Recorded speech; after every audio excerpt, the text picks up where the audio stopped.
Hello বন্ধুরা, welcome back to my channel Anita lifestyle blog. তো বন্ধুরা, তোমরা সকলেই কেমন আছো? আশা করছি ভালো আছো, সুস্থ আছো। আর আমিও ভালো আছি। আর এদিকে দেখো, আমি তো আগের ভিডিওটায় তোমাদের বলেছিলাম যে বাবার বাড়ি যাব, মানে জামালপুর মন্দিরে যাব। তো সেই ভিডিওটা অনেকটা বড় হয়ে যাবে বলে সেই ভিডিওটায় পুরো ভিডিওটা দিতে পারিনি। আর তাই এই যে পরের মানে যতটা ভিডিও রয়েছে সেই ভিডিওটাই তোমাদের সাথে এখন শেয়ার করছি। তো তোমরা সকলেই দেখলে যে আমি এদিকে রেডি হয়ে গেছি, হয়ে বেরিয়ে পড়েছি। আর এই দেখো, আমি মোটামুটি ফুল রেডি হয়ে বেরিয়ে পড়েছি। আসলে কাকিমাদের বাড়ি থেকে বাঘটা নেব। কাকিমাদের বাড়ি থেকে বাঘটা নিয়ে তারপরে ওই আমাদের মানে আরও 2-3 জনা যাদের সাথে যাব তাদের ওখানে টোটো আসবে, তো সেখানে যাব। তো দেখো আমাকে কেমন লাগছে অবশ্যই কমেন্ট করে জানিও। আর এই দেখো, এখন কাকিমাদের বাড়ি চলে যাচ্ছি। কাকিমাদের বাড়ি থেকে বাঘটা নিয়ে নেব। তো এদিকে দেখো, বাঘটা আমার নিয়ে নেওয়া হয়েছে। আর বাঘটার মধ্যে কোনো ফুল টুল কিছুই নেই। তো এখন হলো বাঘটার মধ্যে ওখানে গিয়ে ফুল লাগাতে হবে, খালি বাকি আছে। তো দেখো, আমরা সকলে মিলেই বেরিয়ে পড়েছি, টোটোতে উঠে পড়েছি। আর এই দেখো, রাস্তায় এরকম মানে আমাদের মতো এরকম অনেকেই যাচ্ছে।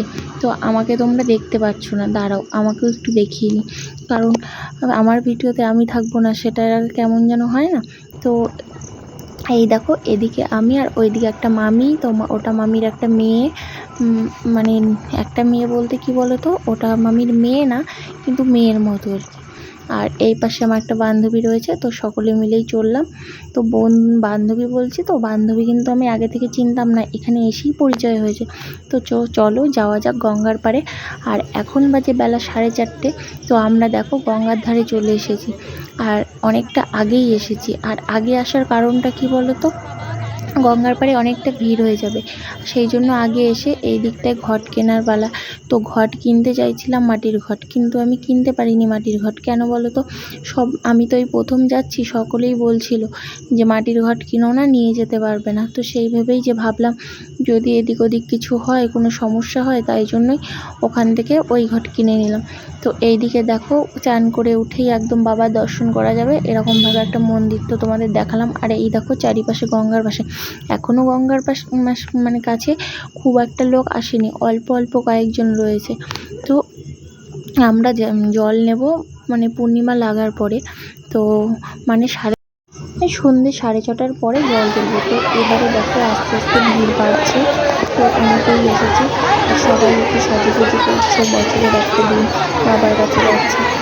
আর এখন কি জানো তো, মানুষের পুজো করার থেকে ফ্যাশনটা একটু বেশি হয়েছে। হয়তো শুনতে খারাপ লাগলো যে আমি এরকম কথা বলছি, কথাটা বাস্তবিক সকলের কাছে, যে তুমি বলো আমি বলি, পুজোর থেকে মনের ভক্তির থেকে ফ্যাশনটা একটু বেশি হয়ে গেছে।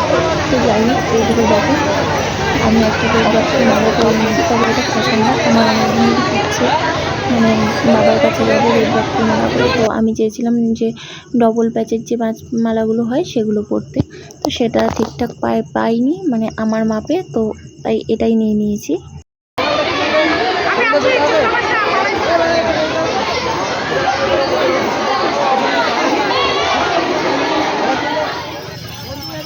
তো এদিকে দেখো, আমাদের জল ভরে নেওয়া হয়ে গেছে। আর এবারে আমরা হাঁটা শুরু করে দিয়েছি। আর কি জানো তো, একটা দুঃখের কথা, আমি না আমার বাঘটার মধ্যে কোনো ফুল লাগাতে পারিনি।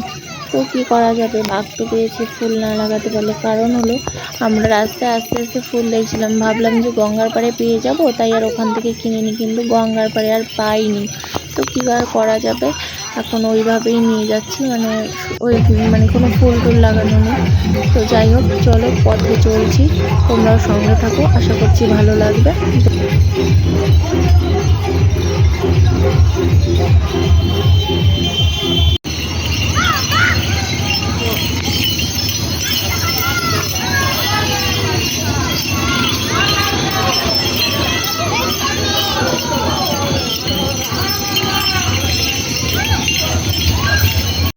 পর্যন্ত শ্রী শ্রী বাবা গুরুরাজের পুজো ও মেলা উপলক্ষে মন্দির কর্তৃপক্ষ, সেবাই ও প্রশাসনের পক্ষ থেকে আপনাদের সকলের উদ্দেশ্যে আমাদের বিনীত অনুরোধ, আপনারা দয়া করে কোনো রকম বেআইনি অস্ত্রশস্ত্র নিয়ে মেলা চত্বরে প্রবেশ করবেন না।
তো বন্ধুরা, এটা হলো আমার সকালবেলার দৃশ্য। দেখো আমায় কি চিনতে পারছো তোমরা? কালকের আমি আর আজকের আমির মধ্যে দেখো। আর এতটা হতো না কেন জানো তো? এত হয়েছে, তোমরা তো হয়তো সবটাই দেখেছো যে পুজো টুজো করলাম। আর খুব বেশি মানে পুজোর কাছে দেখাতে পারিনি কেন জানো তো? ওখানটায় খুব ভিড় ছিল। আর এই কথাগুলো বলবো বলেই এই ভিডিওটা যোগ করা। আসলে কি বলো তো, ওখানটায় একে শরীরটা খুব খারাপ লাগছিল। যখন মন্দিরের কাছাকাছি গেছি, মানে মন্দিরের কাছেই ধরো চলে গেছি, তখনই শরীরটা খারাপ লাগছিল, মানে মাথা টাথা ঘুরছিল। কিন্তু বাবার কৃপায় তেমন কিছু হয়নি। তো যাই হোক, সুস্থভাবে পুজোটা তো করলাম। পুজো টুজো করার পর আমাদের রাত 12:30টার সময় পুজো কমপ্লিট হয়ে গেছে। কিন্তু এমন একটা পরিস্থিতি কি জানো তো, ওখান থেকে যে বাড়ির জন্য রওনা দেবো সেমন কোনো পরিস্থিতি নেই। আমার এদিকে ঠিক 3 থেকে 4 কিলোমিটার হেঁটে আসতে হবে, তারপরে গাড়ি পাবে। আবার মানে দুদিকের রাস্তা তো, আবার অন্য দিকে যে রাস্তাটা আছে সেদিকেও 2 থেকে 3 কিলোমিটার হাঁটতে হবে, তারপরে গাড়ি পাবার। না হলে ভিড় তো প্রচণ্ড, সেই কারণেই। কিন্তু আমার কাছে তখন হাঁটার মতো শক্তি ছিল না, সেই কারণেই ওই মাঠে থাকতে হয়েছে, মাঠে সারা রাত কাটাতে হয়েছে। আমাদের 4 জন, তোমরা তো দেখেছিলে যে পুজো করতে আমরা 4 জনা গেছিলাম একসাথে, কিন্তু তার মধ্যে মাঝপথেই 2 জনা আমাদের ছেড়ে আর কি আলাদাভাবে চলে গেছে। মানে হাঁটা পথে তো ওরা একটু রানিংয়ে ছিল, আর একজনা পিছিয়ে গেছিলো দেখে আমিও একটু দাঁড়িয়ে গেছিলাম ওর জন্য। তো দাঁড়িয়ে যাওয়ার কারণে আমার পায়ে প্রচণ্ড ব্যথা হয়েছিল। তো যাই হোক, সব কিছুর শেষে এটাই, পুজোটা ভালো করে দিতে পেরেছি। আর মন্দিরে ভিড়ভাট্টার জন্য তোমাদের তুলে সেইভাবে কিছু দেখাতে পারিনি। কিন্তু এরপরে যখন আবার যাব তখন তোমাদের মন্দির টন্দিরগুলো ভালো করে শেয়ার করবো। আর কি যে বলো তো, সন্ন্যাসী, তাতে আবার সকলের হাতেই কম বেশি দাটা রয়েছে। কি বলো তো, ওখানে তো বলি প্রথাটা রয়েছে, সেই জন্য। আর একা একা ধরো 2টো মেয়ে খুব বেশি সাহস পায়নি সেইভাবে তো ফোন টোন বের করে ভিডিও করতে। আর শরীরেও পেরে উঠছিল না, শরীরে না পারলে যা হয় আর কি।